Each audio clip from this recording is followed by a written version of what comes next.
Welcome back to the channel. Thank you so much for checking out this video. Hope you're having a fantastic day. Oh man, these people just don't stop. So here we go with another great article about why Angel Reese is Rookie of the Year. But most important, this headline, Angel Reese has a knack. This is a headline of a published article. Angel Reese has a knack for double doubles and upsetting hordes of is in her run for WNBA Rookie of the Year. Yes, that is actually in the headline. What is wrong with these people? Man, but you know what? There's enough bad in the article that we're going to talk about that we don't even have to get into the ridiculousness of that headline.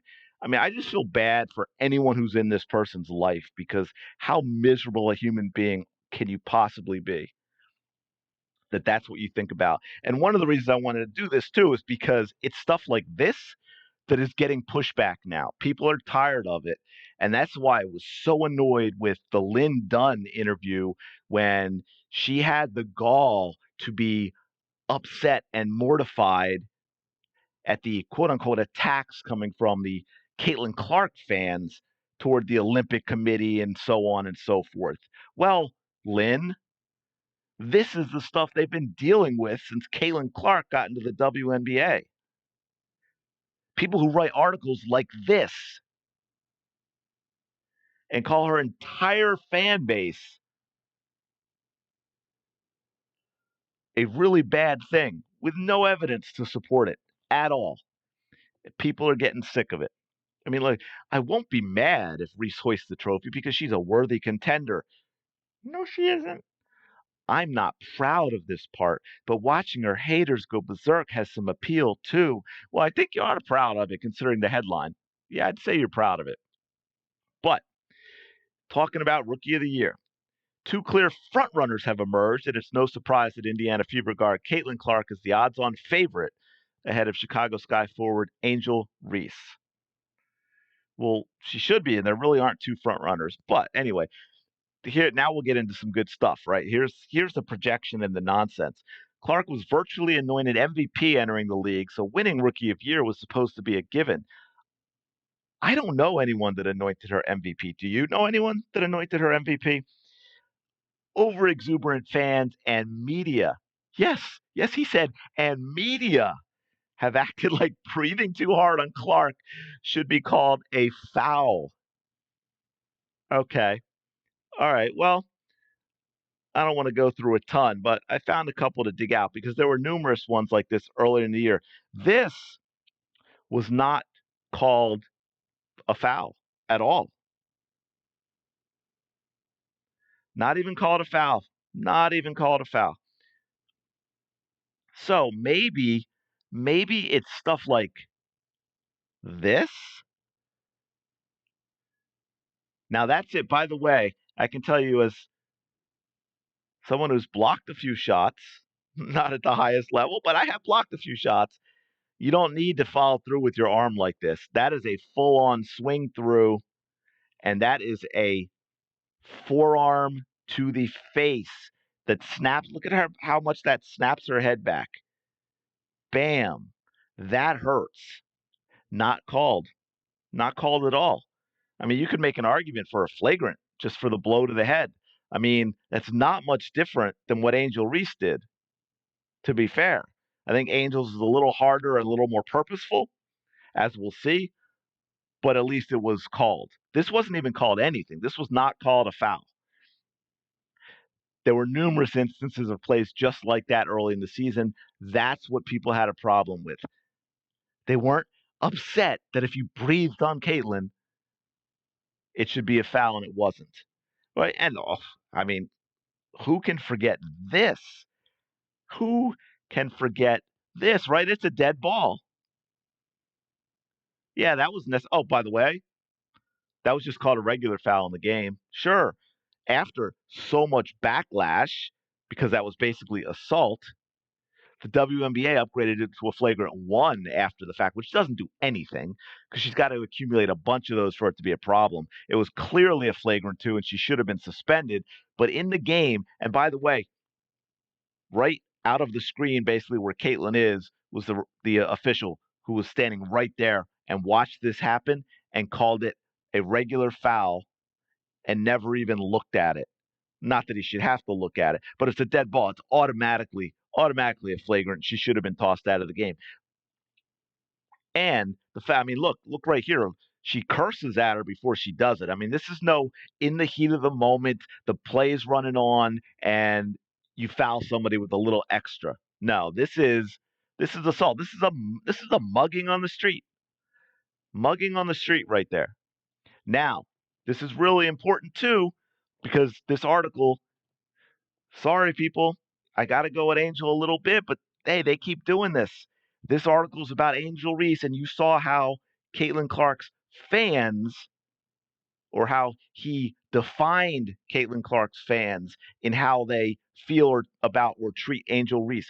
Well, for me, this right here, because actions speak louder than words, this told me everything I need to know. So really her words, or trying to play nice now or whatever, doesn't matter, because this is who she is right here. Watch the bench. You can see her standing up. They're going to show a close up of it now.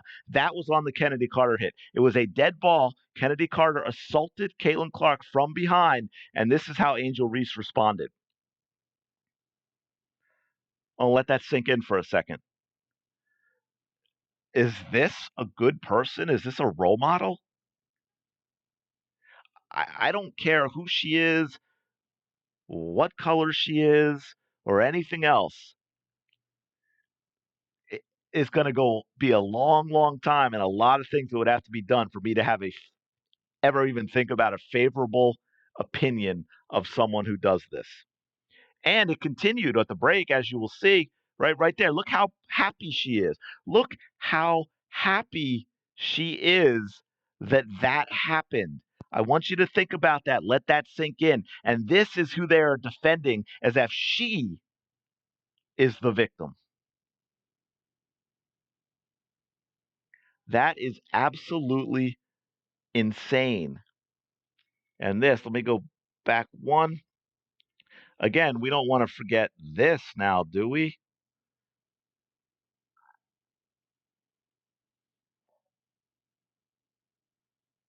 Right? Now, I will say at least that was called, but look, to me, I don't know. I think that was purposeful. And again, I've got the previous game. She's given me that ammunition to say, why would I give her the benefit of the doubt on that? And then to top that And going off, back. we have this. I'm going to play a few seconds of this, so pay attention, because she's going to talk about watching the game film and then utter that phrase. This is after losing that game. And going back and looking at the film, I've seen a lot of calls that weren't made. I guess some people got a special whistle, but Some people got a. So she tries to take Caitlin Clark's head off and gets to remain in the game, but some people got a special wish. Now, you look at her body language, her tone of voice, everything about that screams petulant, immature child. But Caitlin Clark fans are the problem. And then he continues with brown nosing blowholes like Jason Whitlock suggests so called jealous players could conspire to cheat and boost Reese's chances of winning the award. Well, we already know that, right? Like we picked that apart with the Atlanta Dream situation to continue. And I believe the Minnesota Lynx, where she was purposely fouled so she could get on the line, just like the Dream game, fouled so she could get on the line. So there were multiple instances of that happening. Think about that. Then he talks about Dawn Staley, which we covered in another video, who said that Angel Reese is Rookie of the Year because of the double doubles, which isn't really a thing. I've talked about that before as well. 10 points, 10 rebounds from power forward is enough. It's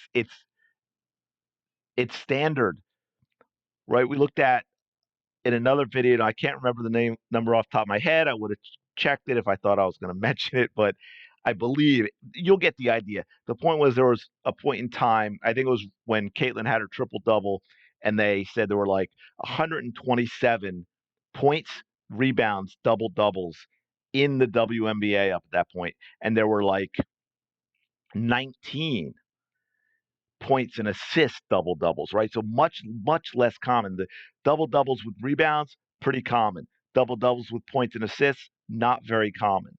And then there were like two or three triple doubles, of which Caitlin had one. But the double doubles, no big deal, really. And then it talks about this, and of course, she's a dog, DAWG. She's a dog, and that can't be taught or quantified, and there's no quit in her, and blah, blah, blah. Um, and then article talks about how she'll miss point blank shots only to grab the rebound for putback attempts. Admirers call it tenacity, but critics call it stat padding. No, not really. Uh, Critics do talk about the fact that she shoots less than 40% from layup range and that half her offensive rebounds are off her own missed shots. Yes. But the stat padding thing, that was, again, the end of the Atlanta Dream game, the end of the Minnesota Lynx game, the end of the New York Liberty game with the attempt to stat pads where the game is over. The game is over. And he talks about that in a little bit, about chasing stats to secure the double double and how it happened with the New York Liberty, how teams typically dribble out the clock, but Reese frantically called for the ball. And the Liberty swarmed her with four players, clearly uninterested in letting the streak continue. But after we made that admission, we had to project and say if four players swarmed Clark to keep her from a personal milestone, they'd be called petty. No, they wouldn't, actually. First of all, four players swarmed Clark every game of her entire WNBA career. Okay? So we're pretty used to that. So this is just pure projection. And again, it's also taking away the fact that most Caitlin Clark fans are actually very knowledgeable basketball people. Not all of them. Some are new to the sport because Caitlin Clark got their attention with how she played. But many of them, they may be newer to the WNBA. They're not newer to basketball, though. And they would not call that petty. In fact, the WNBA All-Star Game is a great example of how this is nonsense. Caitlin Clark had 10 assists. The All-Star Game record was 11 by Sue Bird. Caitlin Clark was scheduled to go back into the game for Arike, and she actually said no because Arike was just, as we all know, unconscious, on fire, in the zone, however you want to describe it. And Caitlin was like, no, let Arike do her thing. There was plenty of time. If Caitlin went back in, she would have gotten that assist record, but it just wasn't that important. And then we get this gaslighting nonsense. Winning is what's most important to me, Reese said. I think I've done a great job being able to be consistent and I've broken the record already. So I want to be able to just be me and do whatever my teammates need. Okay, so why were you calling for the ball frantically at the end of the Atlanta Dream game when the game was over? Why were you frantically calling for the ball at the end of the New York Liberty game when the game was over? And then when you got it and you got triple team, you threw it back out, you continued to call for it until there were like 2 seconds left and you realized your teammates weren't going to give you the ball a second time and you walked off the court in a huff. I'm just curious. But so Lynn Dunn, this, this is what Caitlin Clark fans have been enduring and dealing with ever since Caitlin Clark made the WNBA. So don't give me this nonsense about how mortified you are about the attacks from Caitlin Clark fans. Maybe you ought to look inward and clean up your own house and start calling out stuff like this.